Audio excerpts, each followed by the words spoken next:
Selamat pagi Indonesia dan selamat datang di Dorma Tekno. Dengan gue Arif. Seperti yang udah kita bahas di video sebelumnya, kalau Redmi bakalan mengungkapkan flagship terbarunya tanggal 25 Februari. Dan ternyata benar ada 3 smartphone yang dirilis sekaligus.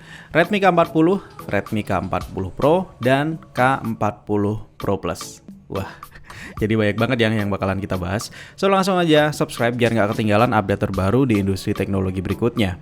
Dan kalau udah, let's get started.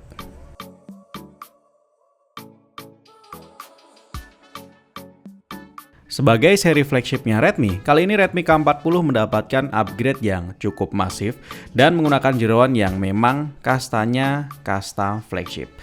Gak lagi menggunakan jeroan kelas menengah ke atas seperti tahun lalu. Tercatat peningkatan yang dibawa ada di sektor layar, bodi, dan tentu aja dapur pacunya. Kita mulai dulu dari bagian bodi. Di sini ketiga varian Redmi K40 memiliki desain, bentuk, serta dimensi yang sama. Ketiganya memiliki bobot 196 gram dengan ketebalan hanya 7,8 mm aja. Materialnya kaca Gorilla Glass dengan 3 varian warna, jadi bakalan sulit banget membedakan kalau kita cuma lihat secara sekilas aja. Tapi untuk varian Pro-nya punya beberapa pattern desain yang lebih spesial. HP ini juga udah punya rating IP53. Di bagian frame, sayangnya port audio 3,5 mm dihilangkan. Tapi kabar baiknya, ketiganya memiliki sertifikasi high-res audio dan juga speaker stereonya digarap oleh Dolby Atmos. Tentu aja HP ini juga punya infrared blaster dan juga NFC. Pindah ke bagian layar, ketiga HP ini juga memiliki spesifikasi yang sama rata. Dan sesuai dengan flagship Redmi tahun lalu, kecepatan lagi-lagi adalah poin yang paling diutamakan.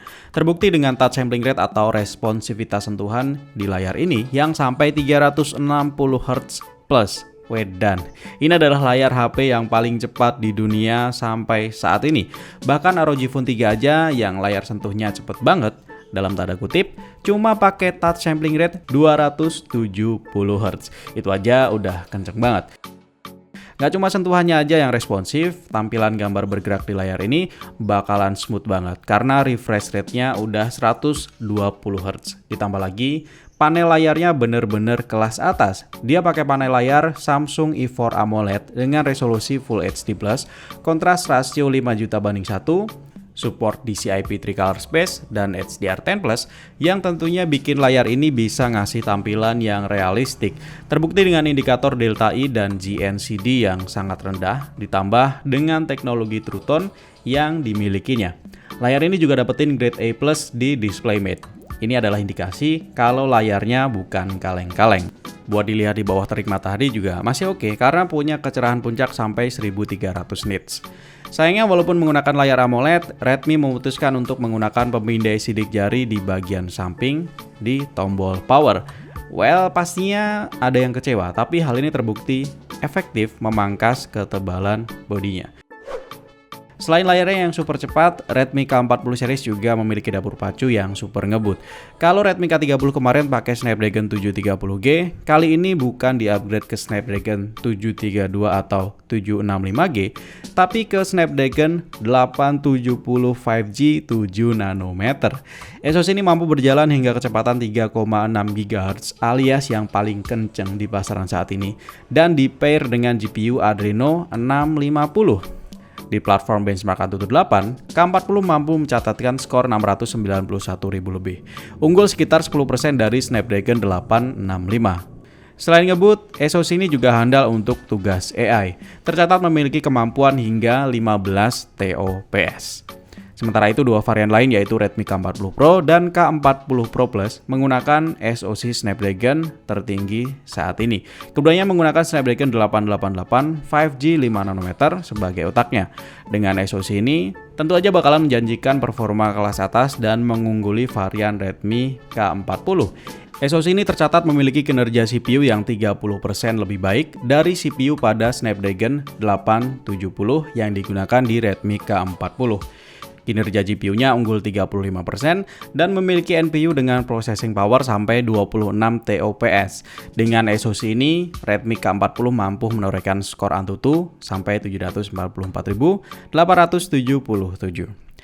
Meskipun menggunakan jenis SoC yang berbeda, selebihnya spesifikasi jeroan ketiga varian ini sama. Mereka menggunakan RAM LPDDR5 dengan speed sampai 6400 megabit per second dan tipe storage-nya adalah UFS 3.1. Nggak usah diragukan lagi, tentu aja dengan kombinasi seperti ini bakal menghasilkan performa yang super ngebut.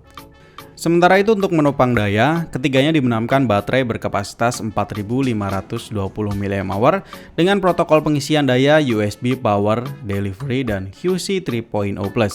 Dengan ini baterai akan terisi penuh dalam waktu 52 menit aja. Dan Redmi sangat pede kecepatannya mampu bersaing dengan fast charging tradisional 55 watt bahkan 66 watt.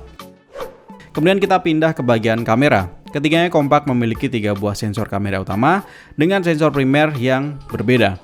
Redmi K40 menggunakan sensor primer 48 megapiksel, varian Pro-nya menggunakan sensor primer 64 megapiksel, dan varian Pro Plus menggunakan sensor primer 108 megapiksel.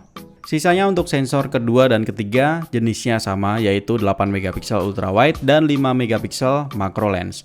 Dan sensor kamera selfie-nya beresolusi 20 megapiksel. Kamera selfie ini duduk dalam pansel yang ukurannya sangat kecil. Meskipun bukan spesifik membidik segmen gaming, namun Redmi K40 juga menyediakan 2 aksesoris pendukung gaming, yaitu trigger dan cooling fan yang dijual secara terpisah. Dan berikut adalah price list untuk semua varian. Redmi K40 dibanderol mulai dari 1.999 yuan atau sekitar 4,4 juta rupiah. Redmi K40 Pro mulai dari 2.799 yuan atau sekitar 6 juta rupiah. Dan untuk varian tertingginya Redmi K40 Pro Plus senilai 3.699 yuan atau setara 8 juta rupiah.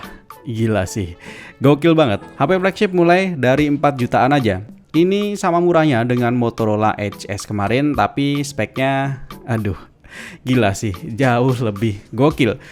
Tenang, gue tahu ini harga resmi di Tiongkok.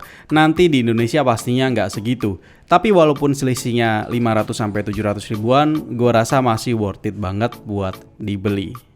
Ah, percuma dibahas. Mau murahnya kayak gimana juga, percuma kalau nggak bakalan masuk ke Indonesia. Pret lah. Ya ada benernya juga sih, karena semua varian ini nantinya nggak bakalan masuk resmi ke Indonesia. Tapi kalian tetap aja bisa beli langsung dari Tiongkok secara online, atau kalian bisa sabar dikit karena sebenarnya HP ini udah didaftarin di Kemenperin dan udah lolos TKDN. Cuma nantinya pas dirilis di Indonesia kemungkinan besar ada di bawah bendera Poco. Jadi gimana? Nabung lagi? Sabar lagi? Goib lagi? Anyway, segitu aja dulu videonya. Kalau ada koreksi atau pertanyaan langsung aja drop di kolom komentar di bawah. Please like dan share kalau kalian suka dengan video ini, atau dislike 2 kali jika kalian gak suka. Jangan lupa subscribe. Ari pamit dan kita akan ketemu lagi di video selanjutnya. Wassalamualaikum warahmatullahi wabarakatuh and bye-bye guys.